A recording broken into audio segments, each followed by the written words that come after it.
Afghanistan is facing catastrophe, and the death toll keeps climbing. A powerful 6.0 magnitude earthquake has devastated eastern Afghanistan, turning entire villages into rubble and claiming hundreds of lives in what's shaping up to be one of the deadliest natural disasters the war-torn nation has faced in recent years. A major earthquake has hit eastern Afghanistan, with the Taliban government's interior ministry saying at least 600 people have been killed. The magnitude 6.0 quake struck along the border of the provinces of Nangarhar and Kunar on Sunday night.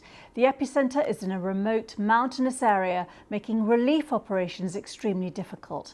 Some of the injured have been helicoptered to safety. Roads to the worst hit area are said to have been blocked by landslides. Officials say entire villages have been destroyed.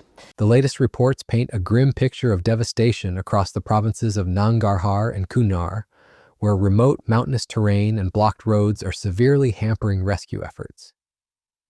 We're looking at over 800 confirmed deaths and thousands injured, but these numbers are expected to rise dramatically as rescue teams struggle to reach more isolated communities. This isn't just another earthquake. This is a humanitarian crisis unfolding in real time in one of the world's most vulnerable countries. Let's break down exactly what happened and why this earthquake has been so catastrophically deadly. At approximately 9 p.m. local time on Sunday night, the earth shook violently across eastern Afghanistan. The epicenter was located just 17 miles east of Jalalabad, a major city with around 200,000 residents in Nangarhar province. But here's what made this earthquake particularly devastating. It struck at an extremely shallow depth of only 5 miles below the surface. Shallow earthquakes like this are geological nightmares because the seismic energy doesn't have time to dissipate as it travels through the earth. Instead, it hits the surface with maximum force, creating the kind of destruction we're witnessing right now. Said they're really narrow mountain roads. This earthquake has triggered landslides. Entire areas have been cut off, and the authorities have said entire villages have been destroyed, houses reduced to rubble. The authorities have been sending helicopters in because that's the only way to get in right now, and transporting as many injured out as they can. But it's a really complex rescue effort right now. There's really little visibility around what's happening on the ground, but what we do know is that a lot of Afghanistan's population is actually situated along these geographical fault lines. In 2022 there was an earthquake where, a magnitude 5.9 earthquake where some 1,300 people have died. If that is some indication, this is a magnitude 6 earthquake, and the level at which we are seeing these, the death toll rise, the fears are that, it could hit those sorts of numbers. So, and this is sort of, in Afghanistan, this is just the latest, sort of overlapping crises that is happening in this country. Hundreds of healthcare centers and hospitals have been shut down. The scale of devastation is staggering. In Kunar province alone, entire villages have been wiped off the map. 3 villages were completely razed to the ground, reduced to nothing but debris and dust. The village of Mazari Dara in Nurgal district reported dozens of fatalities and nearly 100 injuries, with countless homes collapsed into piles of mud brick and timber. Narrow mountain roads have been blocked by landslides, making helicopters the only way to reach affected areas and transport the injured to medical facilities. This is rural Afghanistan, where construction standards are basic at best. Homes built from mud bricks, wood, and stone that simply cannot withstand the violent shaking of a major earthquake. The human cost continues to mount with each passing hour. Taliban government spokesman Zabihullah Mujahid confirmed that at least 800 people have been killed, with over 2,800 injured. We start this morning with breaking news out of Afghanistan, where hundreds have reportedly died in an earthquake. The 6.0 magnitude earthquake striking the eastern edge of the country around noon yesterday, with Afghanistan's Taliban government saying it has led to at least 800 deaths. But these are preliminary numbers, and officials are being brutally honest about what's coming next. Many remote mountainous areas haven't even been reached yet by rescue teams, meaning the true scale of this disaster is still unknown. There are some villages where the injured and dead haven't been recovered from the rubble, which explains why the numbers are expected to increase significantly. The rescue operation itself is a race against time under impossible conditions. Military helicopters are conducting dangerous flights into mountainous terrain, evacuating the wounded and dead. So far, 40 flights have carried away 420 casualties, both wounded and deceased. The images coming out of the disaster zone are heartbreaking. Desperate families clawing through rubble with their bare hands, searching for missing loved ones in the dead of night. Rescue workers are using shovels and whatever tools they can find to dig through collapsed homes, while helicopters ferry the injured to overwhelmed hospitals. But here's where this disaster becomes even more tragic. Afghanistan was already on the brink of humanitarian collapse even before this earthquake struck. The country has been under Taliban control for over 4 years now, since the chaotic U.S. military withdrawal in 2021. International sanctions, frozen assets, and dramatically reduced foreign aid have left the healthcare system barely functional and the population struggling with widespread poverty and food insecurity. The timing couldn't be worse. A recent report by the Canadian Food Grains Bank painted a grim picture. By October 2025, over 9.5 million Afghans, that's 21% of the entire population, are expected to face crisis levels of food insecurity. These are people who desperately need humanitarian assistance, driven to the edge by climate shocks, high food prices, and now this devastating earthquake. The country was already dealing with 4 consecutive years of drought and the return of over 2.3 million Afghan refugees from Iran and Pakistan just this year. Thank you, Terry. At the moment, the information are still incoming. It's still early days, so it's hard to yet know the impact of these earthquakes. But since last night, we're trying to collect information. Our team are deployed in the east. What we know is that the most impacted areas are in Kunar and Nangarhar. We know that some of the villages that are quite remote are still inaccessible, while the number of deaths thus far that we have received is around 800 killed. We expect the number to increase as many families remain to be under rubbles. It's important as well to mention that many of these locations are really hard to access at the moment. The authorities, forces are trying to clear the roads, so assistance will be impacted as the roads needs to be cleared. How well prepared is the Taliban government to respond to a disaster like this? There are some deployments at the moment. We know there is some clearances of roads undertaken and some evacuation, but there is a lot that is needed, a lot of assistance that is needed at the moment. Our team and others are deployed, are doing assessment and try to collect the information and try to provide immediate response as much as possible.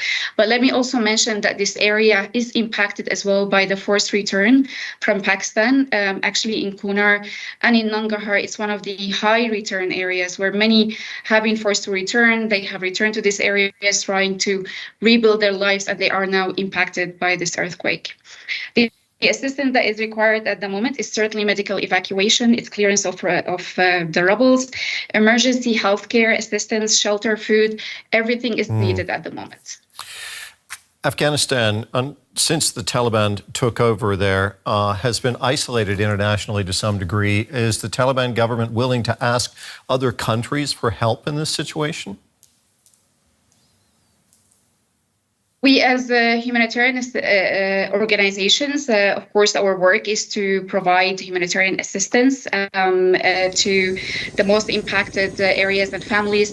We have been impacted by the budget cuts, especially recently since the U.S. budget cuts, but then also the reduction is funding overall. The capacity to respond has been weakened since the beginning of this year. We are deployed along with other organizations and the UN organization to respond, but certainly more is needed urgently at the moment. Dania, thank you very much for talking with us today. That was Dania Al-Sharif with the Danish Refugee Council in Kabul.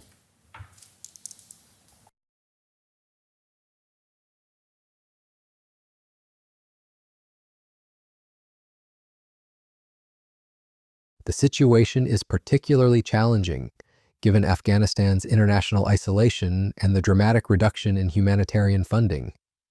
The Danish Refugee Council and other organizations on the ground report that the affected regions were already vulnerable, hosting many forced returnees from Pakistan. Urgent needs include medical evacuation, debris clearance, emergency health care, shelter, and food, but humanitarian response capacity has been severely weakened due to recent budget cuts. The international response has been complicated by geopolitics and aid reductions. Until recently, the United States provided nearly half of all humanitarian aid to Afghanistan, about 40% of total assistance.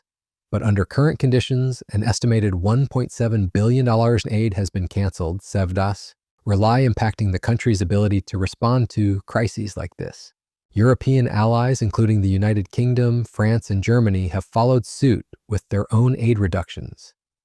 An Afghan foreign ministry official told Reuters that so far, no foreign governments have reached out to provide support for rescue or relief work. The earthquake's impact extends beyond Afghanistan's borders. The tremor was felt across neighboring Pakistan, jolting people awake in provinces including Khyber Pakhtunkhwa and Punjab. Pakistan's proximity to the disaster zone means they're witnessing the humanitarian crisis unfold right across their border, but the international response has been notably muted so far. What makes this earthquake particularly devastating is Afghanistan's position in one of the world's most seismically active regions. The country sits at the junction of the Indian and Eurasian tectonic plates, where the Indian plate is constantly pushing northward and sliding past parts of Eurasia. This creates enormous geological stress that manifests in frequent earthquakes. Afghanistan is crisscrossed by major fault systems including the Chaman, Herat, Kunar, Panjshir, Sarobi, and Spingar faults, making it a hotbed of seismic activity. This isn't Afghanistan's first recent earthquake disaster. Magnitude earthquake has struck eastern Afghanistan, killing at least 600 people. The quake hit late Sunday night with its epicenter in Kunar province near a densely populated city. The earthquake occurred at a shallow depth of 8 kilometers, making it more destructive. Hundreds more people have been injured, and authorities warn the death toll could rise as rescue teams struggle to reach remote mountain areas. This is the deadliest earthquake in Afghanistan since 2023. Where more than 1,400 people were killed. The Ministry of Public Health says landslides and damaged roads are hampering relief. In October 2023, a 6.3 magnitude earthquake struck the western province of Herat, killing over 2,400 people, according to government figures. That disaster was noted as Afghanistan's deadliest earthquake since 2023, when more than 1,400 people were killed in another major tremor. In June 2022, a 5.9 magnitude quake hit eastern Afghanistan, claiming around 1,000 lives. Each of these disasters followed the same tragic pattern: shallow earthquakes striking areas with poor construction standards and limited emergency response capabilities, resulting in massive casualties. The current rescue operation is being hampered by multiple factors that make this disaster even more challenging. Heavy rains in the 24-48 hours before the earthquake have created significant risks of landslides and rock slides.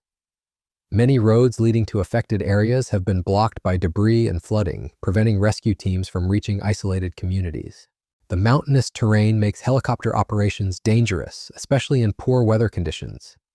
Mobile networks are down in many areas, making it impossible to assess the full scope of the damage or coordinate rescue efforts effectively.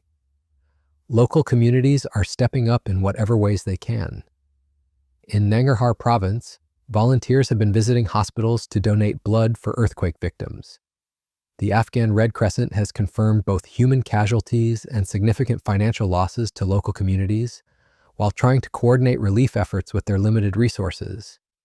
4 helicopters carrying medical staff have reached the Nangarhar district, but the needs far exceed the available resources.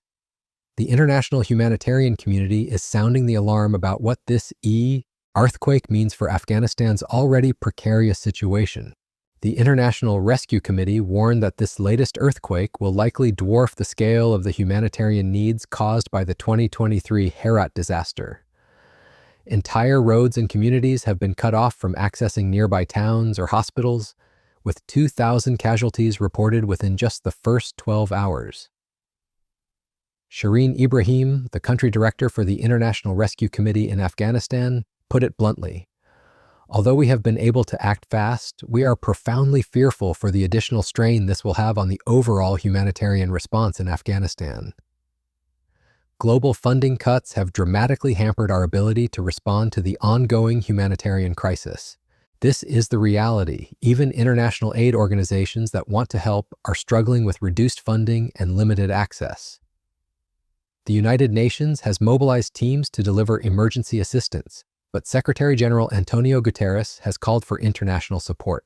He stands in full solidarity with the people of Afghanistan after the devastating earthquake, extending condolences to victims' families and calling for comprehensive assistance. Even Pope Francis has sent a telegram expressing his deep sadness over the significant loss of life and offering prayers for those affected. Looking at the broader picture, this earthquake represents more than just a natural disaster. It's a test of the international community's commitment to humanitarian principles, even in politically complicated situations. Afghanistan under Taliban rule presents challenges for foreign governments and aid organizations. But the people suffering in the rubble of their homes didn't choose their government, and they desperately need help regardless of politics. The geological reality is that Afghanistan will continue to face major earthquakes. The tectonic forces that created this disaster aren't going anywhere, and the country's building standards and emergency response capabilities remain inadequate for dealing with such events. Without significant international assistance and investment in disaster preparedness, future earthquakes will likely produce similar tragic results. As rescue operations continue, the focus remains on finding survivors and providing medical care to the thousands of injured. But even as immediate rescue efforts proceed, the longer-term challenges are daunting. Rebuilding destroyed communities, providing shelter for displaced families, ensuring food security for affected populations, and strengthening disaster preparedness, all of these require resources and international cooperation that seem increasingly scarce. This is a developing story that's far from over. The death toll will likely continue rising as rescue teams reach more remote areas and assess the full scope of the destruction. The humanitarian needs will persist long after the immediate rescue phase ends, and Afghanistan will remain one of the world's most earthquake-prone countries, with a population that's increasingly vulnerable to natural disasters due to poverty, conflict, and limited international support. The tragedy unfolding in eastern Afghanistan right now is both an immediate crisis and a preview of challenges that could repeat themselves unless the international community finds ways to help build resilience in one of the world's most vulnerable nations.